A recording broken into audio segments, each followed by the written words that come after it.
पुराने समय की बात है। एक महिला जब भी अपने परिवार के लिए खाना बनाती तो वह एक बड़ी रोटी अलग से बना लेती और उसे अपने घर के बाहर वाली खिड़की पर रख देती ताकि कोई जरूरतमंद या भूखा व्यक्ति उसे खाकर अपनी भूख शांत कर सके। एक भूखा फकीर रोज दोपहर को उस घर के बाहर से गुजरता और उस रोटी को खिड़की से उठा लेता और रोटी लेकर यह कहता हुआ आगे बढ़ जाता कि आप जो बुरा करते हैं वो आपके साथ रहता है, आप जो अच्छा करते हैं वो आपके पास वापस आता है। यह सिलसिला काफी लंबे समय तक चलता रहा।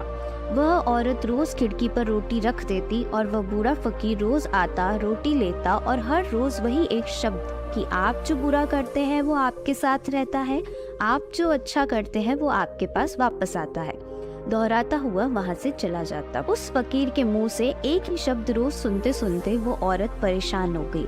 उसने सोचा कितना स्वार्थी व्यक्ति है यह बूढ़ा। मैं रोज जिसके लिए खाने के लिए रोटी रखती हूँ लेकिन आज इसके मुंह से एक धन्यवाद का शब्द तक नहीं निकलता और पता नहीं रोज क्या एक ही शब्द बड़बड़ाता रहता है। मुझे तो उसके कहने का मतलब भी समझ नहीं आता। उस औरत ने निश्चय कर लिया कि वह उस बूढ़े से पीछा छुड़ा देगी। इसके लिए उसने एक तरकीब सोची। उसने अगले दिन उस बूढ़े की रोटी में जहर मिला दिया। जब वे उस जहरीली रोटी को खिड़की पर रख रही थी तो उसका हाथ कांपने लगा। उसने सोचा मैं ये क्या कर रही हूँ, ये तो पाप है। उसने उस रोटी को उठाकर चूल्हे में फेंक दिया। रोटी जलकर राख हो गई। उसने बूढ़े के लिए दूसरी रोटी बनाई और उसे खिड़की पर रख दिया।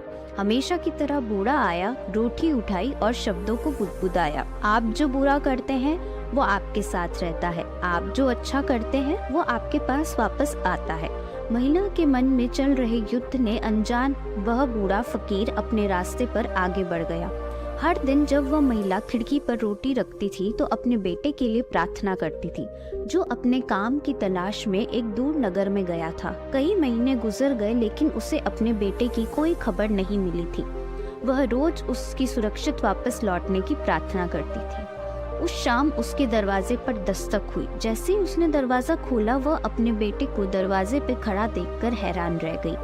वो बहुत ही दुबला पतला हो गया था, उसके कपड़े बुरी तरह से फटे हुए थे, वो भूखा और कमजोर लग रहा था।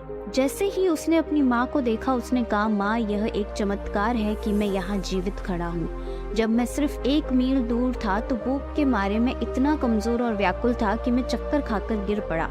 मेरे अंदर एक कदम चलने की भी हिम्मत नहीं थी, मैं मर जाता। लेकिन तभी एक बूढ़ा फकीर वहां से गुजरा। मैंने उससे एक निवाला खाने के लिए मांगा लेकिन उसने मुझे एक पूरी रोटी दे दी। उसने कहा मैं हर रोज सिर्फ यही एक रोटी खाता हूँ लेकिन आज ये मैं तुझे दूंगा क्योंकि तेरी जरूरत मुझसे बड़ी है। माँ ने पूछा कौन था वो? बेटे ने कहा बूढ़ा। मुझे यह तो नहीं पता कि वह कौन था, लेकिन जब वह रोटी देकर जाने लगा तो बुदबुदा रहा था कि आप जो बुरा करते हैं वो आपके साथ रहता है, आप जो अच्छा करते हैं वो आपके पास वापस आता है। यह शब्द सुनते ही माँ का चेहरा पीला पड़ गया। वह सदमे में आकर दीवार से टिक गई। उसे वह जहरीली रोटी याद आई जो उसने आज सुबह बनाई थी। यदि वह उसे आग में ना जलाती तो उसका ही पुत्र उसे खा लेता और उसकी जान चली जाती। अब जाकर उसे उस बूढ़े फकीर की बात समझ आई कि आप जो बुरा करते हैं वह आपके साथ रहता है, आप जो अच्छा करते हैं वह आपके पास वापस अवश्य आता है। तो दोस्तों, इस कहानी से हमें यही सीख मिलती है कि अच्छा करो और कभी भी अच्छा करना बंद मत करो, भले ही उस समय उसकी सराहना ना की जा रही हो।